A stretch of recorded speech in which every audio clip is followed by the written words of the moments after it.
Amnesty International Indonesia mengecam keras insiden penembakan yang dilakukan oleh anggota Tentara Nasional Indonesia, Angkatan Laut terhadap Ilyas Abdurrahman, seorang pengusaha rental mobil berusia 48 tahun. Kejadian ini dinilai sebagai bentuk pelanggaran hak asasi manusia yang serius.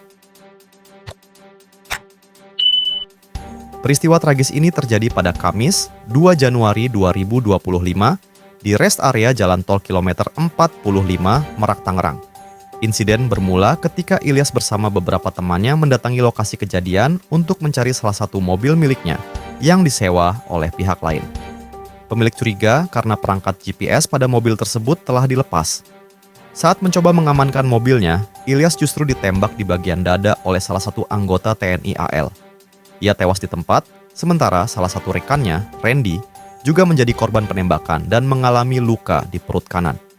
Randy segera dilarikan ke Rumah Sakit Cipto Mangunkusumo, RSCM Jakarta, untuk mendapatkan perawatan medis.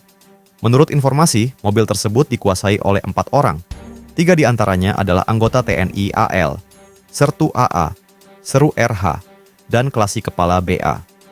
Panglima Komando Armada, Pangko Armada, Laksamana Madya Deni Hendrata menjelaskan bahwa insiden penembakan diduga terjadi karena salah satu pelaku merasa terancam setelah diduga dikeroyok oleh sekitar 15 orang tak dikenal. Laksamana Madya Deni Hendrata menegaskan bahwa TNI AL akan menghormati proses hukum yang berlaku dan tidak akan menutupi kasus ini. Ketiga anggota marinir yang terlibat kini berada dalam penahanan dan sedang diperiksa oleh Pusat Polisi Militer Angkatan Laut, Puspomal. Namun, ia juga mengingatkan pentingnya mengedepankan asas praduga tak bersalah dalam menangani kasus ini. Sementara itu, Direktur Eksekutif Amnesty International Indonesia, Usman Hamid, mengecam penggunaan senjata api secara serampangan oleh aparat keamanan, termasuk TNI dan Polri. Menurutnya, insiden ini hanya menambah panjang daftar pelanggaran HAM yang melibatkan aparat. Ia menyoroti bahwa pada tahun 2024 saja, tercatat ada 55 kasus pembunuhan di luar hukum yang mayoritas melibatkan aparat keamanan. Tuntutan perubahan sistem peradilan militer Amnesty International Indonesia mendesak agar kasus ini tidak disidangkan di peradilan militer yang cenderung tertutup dan kurang transparan.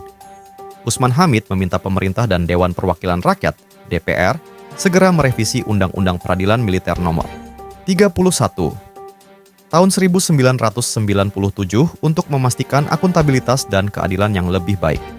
Ia juga menyoroti penggunaan istilah oknum oleh institusi TNI dan Polri yang seringkali dijadikan alasan untuk menghindari tanggung jawab institusional. Menurut Usman, tindakan anggota di lapangan, terutama yang melibatkan penggunaan senjata api secara tidak sah, harus menjadi tanggung jawab penuh institusi, bukan hanya individu pelaku. Kasus penembakan terhadap Ilyas bukanlah insiden pertama yang melibatkan penggunaan senjata api secara tidak proporsional. Sebelumnya, terdapat beberapa kasus serupa, seperti penembakan antar polisi di Solok Selatan yang dipicu oleh konflik terkait tambang ilegal dan penembakan siswa SMK di Semarang pada November 2024. Melihat rentetan peristiwa ini, diperlukan evaluasi serius terhadap mekanisme pengawasan dan pelatihan penggunaan senjata api oleh aparat keamanan. Penegakan hukum yang tegas dan transparan harus menjadi prioritas agar kasus-kasus pelanggaran HAM semacam ini tidak terus berulang di masa mendatang.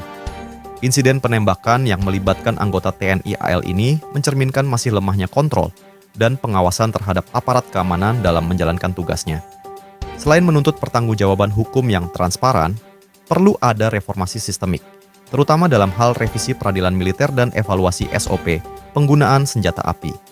Amnesty International Indonesia menegaskan pentingnya pemerintah dan DPR untuk segera mengambil langkah nyata demi melindungi hak asasi manusia dan memastikan keadilan bagi para korban.